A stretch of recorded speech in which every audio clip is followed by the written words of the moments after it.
আসসালামু আলাইকুম বন্ধুরা, আমি রাকিব রায়হান। আজকে অসাধারণ ভিজুয়াল ইফেক্টস, অ্যাডভেঞ্চার আর ফ্যান্টাসিতে ভরপুর একটা অসাধারণ গল্প নিয়ে হাজির হলাম। যেই গল্পে একটা বিশাল ম্যাজিক্যাল জন্তুকে তার বাড়িতে ফিরিয়ে দিতে ছোট্ট একটা মেয়ে অসাধারণ একটা অ্যাডভেঞ্চারে গিয়েছিল। তো প্রশ্ন হচ্ছে, সেই ম্যাজিক্যাল প্রাণীটাকে তার বাড়িতে পৌঁছে দিতে পেরেছিল কি সেই ছোট্ট মেয়েটা, বা কি ঘটেছিল তাদের সাথে? চলুন শুনে আসা যাক। গল্পের শুরুতে আমরা দেখতে পাই একটা অদ্ভুত সাদা জন্তু একটা ল্যাব থেকে পালিয়ে যাবার চেষ্টা করছে। ল্যাবে আমরা জারা নামের একজন ডাক্তারকেও দেখতে পাই। তারা জন্তুটাকে ধরার চেষ্টা করছিল। জন্তুটা পালিয়ে যাবার সময় ডক্টর জারা সবাইকে নিষেধ করে দেয় যেন তাকে গুলি না করা হয়।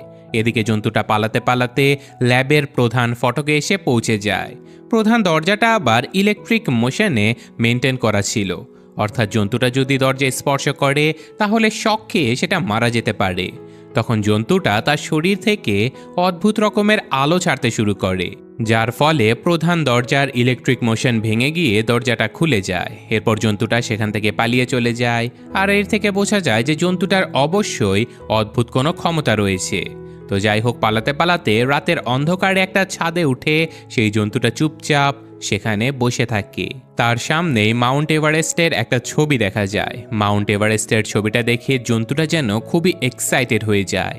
তো এরপর আমরা মুভির মেইন ক্যারেক্টার মানে নামের একটা মেয়েকে দেখি, যে কিনা একা একা থাকতে খুবই পছন্দ করে। আসলে তার বাবা মারা যাওয়ার পর থেকে অনেক আপসেট হয়ে পড়েছে। এই জন্য সে নিজের পরিবারকেও তেমন একটা সময় দেয় না। খুব সকালে ঘুম থেকে উঠে রেডি হয়ে সে কাজ করতে বেরিয়ে যায়।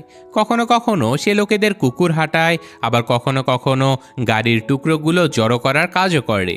আর এইসব কাজের বদলে সে কিছু টাকা পায়, আর এই টাকাগুলো সে বহু দিন ধরে জমিয়ে রাখছে। তবে এতটুকুনি একটা মেয়ে কেন টাকা জমিয়ে রাখছে তা আমরা একটু পরেই জানতে পারবো। তো এর তেমন আবার কোনো ঘনিষ্ঠ বন্ধুও ছিল না। তবে যেখানে সে থাকতো সেখানে প্যান নামের একটা ছেলে ছিল। প্যান সবসময় কে তার সাথে খেলার জন্য ডাকতো। সেখানে আরেকজন ছেলে ছিল যার নাম ছিল জিন। সে অনেক স্মার্ট ছিল, কিন্তু সে কখনোই কে পাত্তা দিত না, কারণ তার চারপাশে দুই তিনটা মেয়ে অলওয়েজ ঘুরঘুর করত। এদিকে এর পরিবারে ছিল তার মা আর তার দাদি, যারা তাকে সব সময় বলতো, তুমি কখনো পরিবারকে সময় দাও না, বলো তো তুমি এত ব্যস্ত থাকো কোথায়।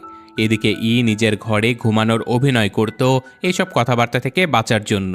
তো যখন তার মা চলে যেত তখন সে নিজের ঘর থেকে বেরিয়ে ছাদে চলে যেত, যেখানে সে নিজের জন্য ছোট্ট আর খুবই সুন্দর একটা জায়গা বানিয়ে রেখেছে। সেখানে এমন সব ছবিগুলো সে টাঙিয়ে রেখেছে যেসব জায়গায় সে তার বাবার সাথে ঘুরতে যেতে চেয়েছিল। বাচ্চা মেয়েটা তার বাবা আর নিজের ইচ্ছে পূরণ করার জন্য সেই টাকাগুলো জমিয়ে রাখছিল, যেন ওই জায়গাগুলো সে ঘুরে আসতে পারে। তো ছাদের এই তাঁবুতে তার একটা ছোট্ট ক্যাবিন রাখা ছিল, যেখানে একটা ছবি দেখা যায়। ছবিতে সে তার পোষা বিড়ালের সঙ্গে রয়েছে। তো সেদিন রাতে এখানে বসে সে নিজের রেকর্ড করা ভয়েসগুলো শুনছিল। ঠিক তখনই সে কিছু একটার শব্দ শুনতে পায়। তাঁবু থেকে বের হয়ে সে দেখতে পায় যে আকাশে অনেকগুলো হেলিকপ্টার এদিক ওদিক ঘুরছিল। এই কারণে সে এমন সাউন্ড শুনতে পাচ্ছিল। তো তাঁবুতে ফিরে যাবার সময় হঠাৎ করে সে ওখানে একটা বিশাল সাদা হাত দেখতে পায়। আসলে এই বিশাল হাতটা ছিল সে অদ্ভুত সাদা জন্তুটির। আর আকাশে হেলিকপ্টারের শব্দে সেই জন্তুটা প্রচুর ভয় পাচ্ছিল। তাই সে নিজেকে লুকাতে ব্যস্ত হয়ে পড়ে। আর তখনই তাকে দেখে ফেলে। সে জন্তুটার ভয় পাওয়ার কারণ বুঝতে পেরে তাকে সাহায্য করে। সে একটা টিন শেড আর কিছু কাপড় চোপড় দিয়ে সেই জন্তুটাকে লুকিয়েও ফেলে। এমনকি সারাটা রাত এই জন্তুটার পাশে বসে থাকে। তো এই জন্তুটাকে আসলে ইয়েতি বলে। সকাল দেখতে পায় যে এই জন্তুটা প্রচণ্ড আঘাত পেয়েছে। এই কারণে বাচ্চা মেয়েটা নিজের জমানো টাকা থেকে কিছু টাকা নিয়ে ফার্মে চলে যায় এবং দরকারি কিছু ঔষধ কিনে আনে। আর অন্যদিকে ডাক্তার জারা খুবই চিন্তিত ছিল ওই জন্তুটাকে নিয়ে। এদিকে জারার বস, যিনি একজন সায়েন্টিস্ট ছিল, তার নাম হলো মিস্টার ফার্নিশ। সে এই জন্তুটাকে এনেছিল তার উপরে রিসার্চ করার জন্য। এদিকে কিছু খাবার আর ঔষধ নিয়ে ফিরে চলে আসে। সে জন্তুটাকে খাবার খেতে দেয়, আর তারপর আঘাত লাগা জায়গাতে ফার্স্ট এইড দিয়ে সেটা ঠিক করার চেষ্টা করে। এইসব কিছু দেখে জন্তুটা তাকে কিছুই করে না, বরং শুধু চুপচাপ সেখানেই শুয়ে থাকে। এরপর এই জন্তুটার থাকার জন্য একটা জায়গা তৈরি করে দেয়, আর সেটা এমনভাবে সাজায় যেন নিজের ঘরের মতো সেটাকেও সুন্দর লাগে। আর রাতের বেলা সেই জন্তুটাকে শান্ত করার জন্য কিছু গল্প বলে শোনায়, যাতে করে জন্তুটা ঘুমিয়ে পড়ে। এদিকে জন্তুটা তার সামনে থাকা সেই মাউন্ট এভারেস্টের ছবির দিকে অপলক দৃষ্টিতে তাকিয়ে থাকে, যা দেখে বুঝে যায় যে জন্তুটা হয়তো মাউন্ট এভারেস্ট থেকে এসেছে। এই জন্য এই জন্তুটার নাম রাখে এভারেস্ট, আর তাকে প্রমিস করে যে সে যেভাবে হোক এভারেস্টকে ওই মাউন্ট এভারেস্ট অর্থাৎ তার বাড়িতে ফিরিয়ে দিয়ে আসবে। তো পরদিন সকালে এভারেস্টের সাথে ছাদে খেলাধুলা করছিল, তখনই সেখানে এর বন্ধু জিন আর প্যান চলে আসে। এত বড় একটা জন্তুকে প্রথমবারের মতো ওরা দেখতে পেয়ে সাথে সাথে পুলিশের কাছে ফোন করে দেয়, আর সেই কল রেকর্ডটা ডক্টর জারা শুনতে পেয়ে যায়। তারা সাথে সাথে সেই লোকেশনের উদ্দেশ্যে এভারেস্টকে ধরতে বেরিয়ে পড়ে। এদিকে তার বন্ধুদেরকে জানায় যে এভারেস্ট কাউকে আক্রমণ করে না, সে খুবই ভালো। এসব কিছুর মধ্যেই হঠাৎ করে সেখানে মিস্টার ফার্নিশ আর ডক্টর জারার লোকজনেরা চলে আসে। অবস্থা বেগতিক দেখে এভারেস্ট কে নিজের পিঠে তুলে নেয়। কোনো রকমে এভারেস্ট নিজের প্রাণ বাঁচিয়ে নেয় আর একটা বড় বিল্ডিংয়ের উপরে পৌঁছে যায়, কিন্তু ততক্ষণে ওই লোকগুলো ওকে মারার জন্য সেখানে পৌঁছে গিয়েছিল। এরপর বিল্ডিংয়ের লাইট জ্বলে ওঠে, আর এই সুযোগে এভারেস্ট কে সঙ্গে করে নিয়ে পালাতে শুরু করে। তাকে পাহাড়ের দিকে নিয়ে যায় আর বলে যে তুমি এখান থেকে শহরের বাইরে চলে যাও, তা না হলে এই মানুষেরা তোমাকে মেরে ফেলবে। এর কথা মতো এভারেস্ট পাহাড়ের দিকে চলে যায়, আর সে নিজেকে একদমই লুকাতে পারছিল না, কারণ সে সাইজে অনেক বড় ছিল। তাকে আবারও বলে যে তুমি ভালোভাবে লুকানোর চেষ্টা করো। এর আসলে অনেক দুশ্চিন্তা হচ্ছিল, কারণ এভারেস্ট কিভাবে এই লোকগুলোর থেকে বাঁচবে সেটা বাচ্চাটা বুঝতেই পারছিল না। এই কারণে সে এভারেস্টকে নিয়ে একটা গোপন জায়গাতে চলে যায়। সেখানে জিন আর প্যান চলে এসেছিল। ওরা দুজন প্রথমে তাকে থামাতে চায়, কিন্তু তো কোনোভাবেই এভারেস্টকে একা ফেলে দিতে পারবে না। এই জন্য প্যান এর সঙ্গে যেতে চায়, আর এদিকে জিন কোনো উপায় না পেয়ে বাধ্য হয়ে তাদের সাথে এই অ্যাডভেঞ্চারে যোগ দেয়।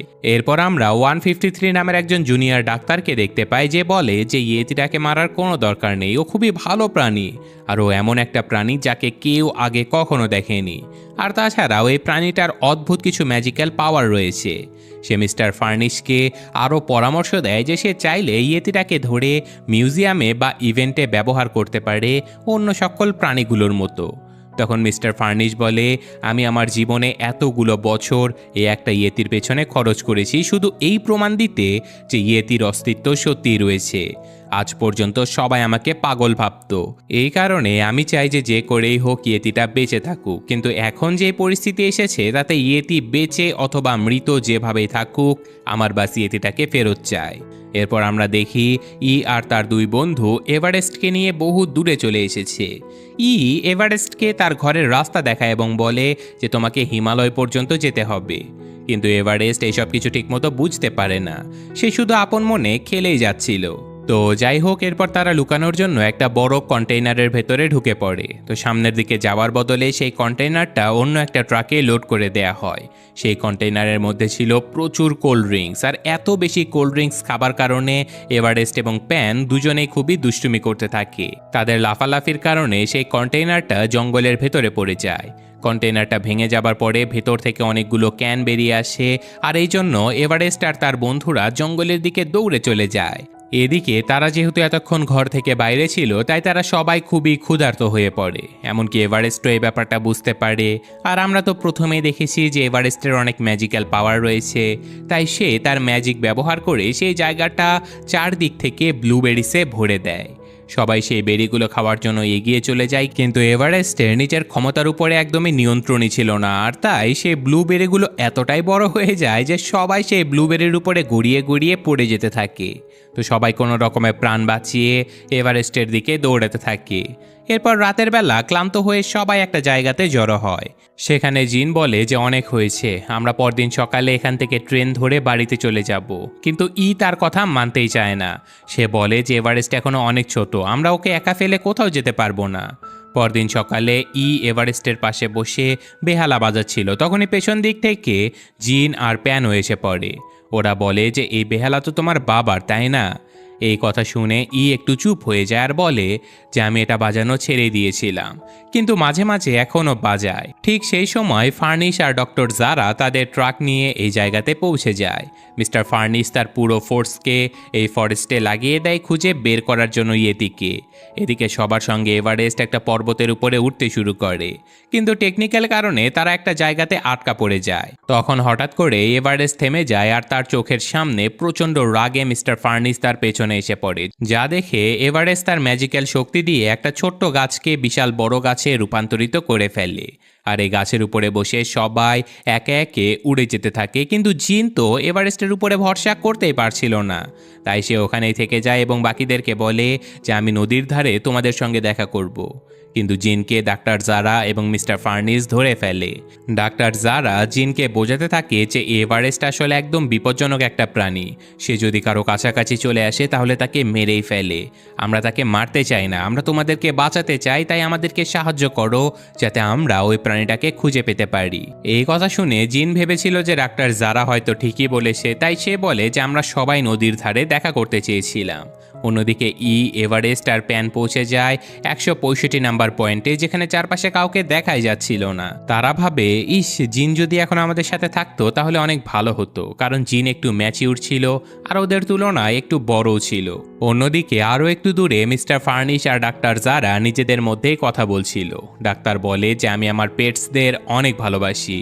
এই ইয়েতি আমার পেটসদের থেকে একেবারেই আলাদা। এটা এমন এক প্রজাতির প্রাণী যা খুবই দুর্লভ। অন্যদিকে প্যান আর এভারেস্ট এতটাই ক্লান্ত ছিল যে তারা একটা জায়গাতে গিয়ে ঘুমিয়ে পড়ে। এদিকে রাতের বেলা জিন ভেবেছিল যে সে একাই বেরিয়ে পড়বে তার বন্ধুদেরকে খুঁজে বের করতে, কিন্তু ঠিক তখনই সে ডাক্তার জারার আওয়াজ শুনতে পায়। ডাক্তার সেখানে একজন লোকের সাথে কথা বলছিল আর বলছিল যে মিস্টার ফার্নিস তো একেবারেই পাগল। আমি নিজেও চাই এটিটাকে যত দ্রুত সম্ভব ধরা হোক, যাতে করে আমি তাকে কোম্পানির কাছে নিয়ে যেতে পারি। সে বেঁচে থাকুক বা মরুক তাতে আমার কিচ্ছু যায় আসে না, আমার শুধু টাকার দরকার, কারণ এদের শরীরে দারুণ জিঙ্ক থাকে আর আমি চাই এখনই তাকে ধরা হোক। ডাক্তার জিন তার কাছে থাকা ছোট পোষা প্রাণীটাকেও ছুঁড়ে ফেলে দেয়, আর এইসব কিছু শুনেও দেখে জিন বুঝতে পারে যে এদের উদ্দেশ্য একদমই ভালো না। জিন ভাবে যে আমি তাড়াতাড়ি সেখানে গিয়ে কে সব কিছু বলে দেব আর এভারেস্টকে বাঁচিয়ে নেব। এদিকে অনেক দূর হেঁটে যাবার পরে এভারেস্ট আর প্যান মিলে একটা রাস্তা খুঁজে বের করে, অর্থাৎ ট্রেন লাইন। এভারেস্টকে বলে যে তোমার ম্যাজিক্যাল পাওয়ার ব্যবহার করে আমাদের ট্রেন অবধি পৌঁছে দাও। এরপর এভারেস্ট তার ম্যাজিক ব্যবহার করে আর সবাই নিরাপদে ট্রেনে উঠে যায়। তারা নিচে বসে বেশ আনন্দ করতে থাকে। এরপর তারা এমন একটা জায়গাতে পৌঁছায় যেখানে অনেক মানুষ ছিল। এই কারণে ওরা এভারেস্টকে লুকিয়ে রাখতে থাকে। এক ধরনের মূর্তির মতো করে তারা এভারেস্টকে সাজিয়ে রেখেছিল আর তাদের পাশে দাঁড় করিয়ে রাখে। তখন এভারেস্টও বুঝে যায় যে ওরা আসলে তাকে রক্ষা করছে। ওদিকে আমরা জিনকে দেখতে পাই যে কিনা পালানোর সময় দূর থেকে ডক্টর জারা তাকে দেখে ফেলেছিল, আর তার পিছু করতে করতে ডক্টর জারা জিনের বন্ধুদের কাছে পৌঁছে যায়। আর এবার কোনোভাবে এভারেস্টকে বাঁচাতে পারছিল না, কারণ সে সকলের চোখে পড়ে যায়। কিন্তু সৌভাগ্যবশত জিন সেখানে এসে ডক্টর জারার মুখ থেকে শোনা সকল কথা কে জানিয়ে দেয়। এরপর ওরা সবাই এভারেস্টকে বাঁচানোর জন্য সেখান থেকে পালাতে শুরু করে, কিন্তু এখনও মিস্টার ফার্নিস তাদের পিছু ছাড়েনি।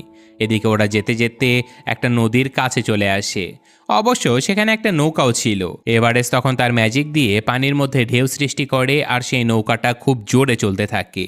তারা নদীর পানির ঢেউ সামলাতে না পেরে একটা বড় মাঠের মধ্যে চলে যায়, আর ওদিকে মিস্টার ফার্নিশের গাড়ি পুরোপুরি উল্টে গিয়েছিল। এই দৌড়াদৌড়ির মধ্যেই এর প্রিয় ভায়োলিনটা ভেঙে যায় এবং সে দুঃখে জঙ্গলের মধ্যে কাঁদতে কাঁদতে চলে যায়। জিন তাকে বোঝানোর অনেক চেষ্টা করে, আর তখন বাইরে এসে বলে যে এটা ছিল আমার বাবার শেষ স্মৃতি। ওদিকে ডাক্তার জারা তার টিমকে বলে যে ওরা নিশ্চয়ই এভারেস্টকে ছাড়ার জন্য হিমালয় পর্যন্ত যাবে, তাই আমাদের উচিত তাদেরকে রাস্তায় ধরে ফেলা, কারণ একবার যদি তারা পাহাড় পার হয়ে যায় তাহলে আমরা আর কখনো ওদেরকে ধরতে পারবো না। আমাদের ওদেরকে রাস্তাতেই থামাতে হবে, হিমালয়ে যাবার আগে ওদেরকে ধরে ফেলতে হবে। এদিকে এভারেস্ট তার ম্যাজিক দিয়ে এর ভায়োলিনটা ঠিক করে দিয়েছিল। সেই স্ট্রিংয়ের জায়গায় নিজের শরীরে লোম লাগিয়ে দেয়। এদিকে যেতে যেতে রাস্তায় একটা বিলবোর্ড দেখতে পায়, আর এটা দেখে সে বুঝতে পারে যে আরে তার বাবা তো এইসব জায়গাতেই তাকে নিয়ে যেতে চেয়েছিল। আর এভারেস্ট তাকে তার অজান্তে ইতিমধ্যেই এই সকল জায়গা ঘুরিয়ে এনেছে। এভাবে এর পৃথিবী ঘোরার স্বপ্নটা পূর্ণ হয়ে যায়। আর এখন শুধু একটা জায়গায় বাকি ছিল, আর তা হলো গৌতম বুদ্ধের মূর্তির সামনে যাওয়া। যখন সে চোখের সামনে সেই মূর্তিটাকে দেখে, তখন বুঝতে পারে যে সে এখন তার শেষ গন্তব্যে পৌঁছে গেছে। এই জায়গাতে এসে আবারও রোল প্লে করে এবং তারা সবাই মিলে ম্যাজিক করতে শুরু করে। এরপর পর্যটকেরা সেটা দেখতে পায় এবং সবাই মিলে এই সুন্দর মুহূর্তগুলো ভাগাভাগি করে নেয়। তারা চারজন একসাথেই ছিল এবং এরা তাদের গন্তব্যের একদম কাছাকাছি পৌঁছে যায়। এখন শুধুমাত্র একটা নদী পার হওয়া বাকি ছিল। তারা যখন নদীর মাঝামাঝি ছিল, তখন হঠাৎ করে মিস্টার ফার্নিশ এবং তার পুরো টিম সেখানে এসে হাজির হয়। দুই দিক থেকে তারা তাদেরকে ঘিরে ফেলে। এই অবস্থা দেখে এভারেস্ট প্রচণ্ড রেগে যায় এবং সে হঠাৎ করে ব্রিজের উপরে একেবারে টপে পৌঁছে যায়। এই দৃশ্যটা দেখে মিস্টার ফার্নিশের মনে পড়ে যায় তার পুরনো দিনের কথা। সে বলে যে অনেক বছর আগে আমিও মাউন্ট এভারেস্টে গিয়েছিলাম, সেখানেই আমি প্রথমবার এই ম্যাজিক্যাল প্রজাতিকে দেখতে পাই। তারা তখন নিজের বাচ্চাদেরকে বরফের ঝড় থেকে বাঁচানোর জন্য চেষ্টা করছিল, আর এখন এভারেস্টও ঠিক একই কাজটা করছে। সে তার বাচ্চাদেরকে বাঁচানোর জন্য আমাদের উপরে আক্রমণ করছে। এই কথাটা বুঝতে পেরে মিস্টার ফার্নিশ উপলব্ধি করে যে তাকে এভারেস্টকে মারার চেষ্টা করা একদমই উচিত হচ্ছে না। সে ভাবে বিশ্ব যদি এই প্রজাতির অস্তিত্ব নাই জানে, তবে সেটাই ভালো হবে, কারণ এরা নিজেরাই মানুষের থেকে নিজেদেরকে আড়াল করে রেখেছে। কিন্তু ডক্টর জারা এটা একদমই চাচ্ছিল না। তাই সে মিস্টার ফার্নিশকে বাধ্য করে এবং সবাইকে এভারেস্টের উপরে আক্রমণ করার আদেশ দেয়। এরপর আমরা দেখি যে মুহূর্তের মধ্যে এভারেস্ট একেবারেই নিস্তেজ হয়ে যায় এবং সে ওই বড় ব্রিজ থেকে নিচে পড়ে যায়। ডক্টর জারা তখন জয় ঘোষণা করে। এদিকে উপর থেকে নিচে পড়ে যায়, আর জিন এবং প্যানকে গ্রেফতার করে নিয়ে যাওয়া হয়। আর কিছু সেকেন্ড পরে দেখা যায় যে আসলে মারা যায়নি, সে ব্রিজের নিচে ঝুলে পড়েছিল একটা দড়ি ধরে। আর সেই দড়ির সাহায্যে সে আবারও গাছের উপরে উঠে আসে। তখন সে তার ভায়োলিনটা নিয়ে আবারও বাজাতে শুরু করে। ভায়োলিনটাতে এভারেস্ট তার চুল বেঁধে দেওয়ার কারণে এটার মধ্যে একটা ম্যাজিক্যাল শক্তি এসে গিয়েছিল, যার ফলে সেই সুরে তার ম্যাজিক্যাল পাওয়ার চারপাশে ছড়িয়ে পড়ে। আশেপাশের গাছপালা, ফুল, সবুজ মাঠ সবকিছু একসাথে দুলে ওঠে। এমনকি সেই ম্যাজিক্যাল শক্তির কারণে এভারেস্ট আবারও জ্ঞান ফিরে পায়। সে নিজের শক্তি দিয়ে চারপাশের সকল ক্রিস্টালগুলিকে জাগিয়ে তোলে। এদিকে জিন আর প্যান সেখানে ফিরে আসে এবং ইকে সাহায্য করে। কিন্তু ডক্টর জারা এখনও থেমে থাকে না। সে সরাসরি এভারেস্টের উপরে আক্রমণ করে, কিন্তু এভারেস্টকে এত সহজে হারানো সম্ভব নয়, বরং ডক্টর জারা এভারেস্টের আঘাতে নিচে পড়ে যায়। এভারেস্ট তখন মিস্টার ফার্নিশের কাছে চলে যায়। মিস্টার ফার্নিশ এবার এইসব বাচ্চাদেরকে সাহায্য করতে শুরু করে আর বলে যে আমি তোমাদেরকে এখান থেকে বের করে নিয়ে যেতে পারি। তখন বলে যে না, আমার এখনও একটা কাজ বাকি রয়েছে। এই সময় জিন এবং প্যান বলে যে আমাদের গন্তব্যে পৌঁছানো এখন অনেক কষ্টকর, কারণ ওটা এখনও অনেকটা দূরে। ঠিক তখনই এভারেস্ট তার ম্যাজিক ব্যবহার করতে শুরু করে, আর তখনই চারপাশ থেকে সকল ম্যাজিক্যাল প্রাণীরা এসে বাচ্চাদেরকে নিজেদের পিঠে তুলে নেয়। আর তারপর তারা সবাই মিলে এই যাত্রা শেষ করে এবং এভারেস্টের ঘরে তাকে পৌঁছে দিয়ে আসে। সেখানে গিয়ে তার সামনে দেখতে পায় বিশাল বিশাল বরফে মোড়া পর্বত আর প্রকৃতির অপূর্ব সৌন্দর্য। এটা ছিল এভারেস্টের আসল বাড়ি। সেখানে এভারেস্টকে ভালোভাবে গুড বাই বলে তাকে শেষবারের মতো জড়িয়ে ধরে বিদায় জানায়। জিন এবং প্যানও এভারেস্টকে বলে যে আমরা তোমাকে অনেক মিস করব বন্ধু। এরপর এবং তার বন্ধুরা এভারেস্টকে তার ঘরে রেখে নিজেদের বাড়ির পথে রওনা দেয়। বাড়িতে ফিরে বুঝতে পারে যে তার পরিবার আসলে কতটা মূল্যবান। সে তার মা আর দাদির কথা গভীরভাবে স্মরণ করে, আর বহুদিন পর ওরা সবাই একসাথে বসে রাতের খাবার খায়। এদিকে তাদের পরিবারে কেউ জানতো না যে এই বাচ্চাটা কত বড় একটা অ্যাডভেঞ্চার এক্সপ্লোর করেছে। তো গল্পের শেষে মিস্টার ফার্নিশ এই বাচ্চাদেরকে একটা অসাধারণ উপহার দেয়, যাতে করে ভবিষ্যতে তারা যদি আরেকটা অ্যাডভেঞ্চারে যায় তাহলে এই উপহারটা তাদের কাজে লাগে। তো এভাবে এই সুন্দর গল্পটা এখানে শেষ হয়ে যায়। কেমন লাগলো গল্পটা কমেন্টে অবশ্যই জানাবেন। আমি আজকের মতো বিদায় নিচ্ছি। আল্লাহ হাফেজ।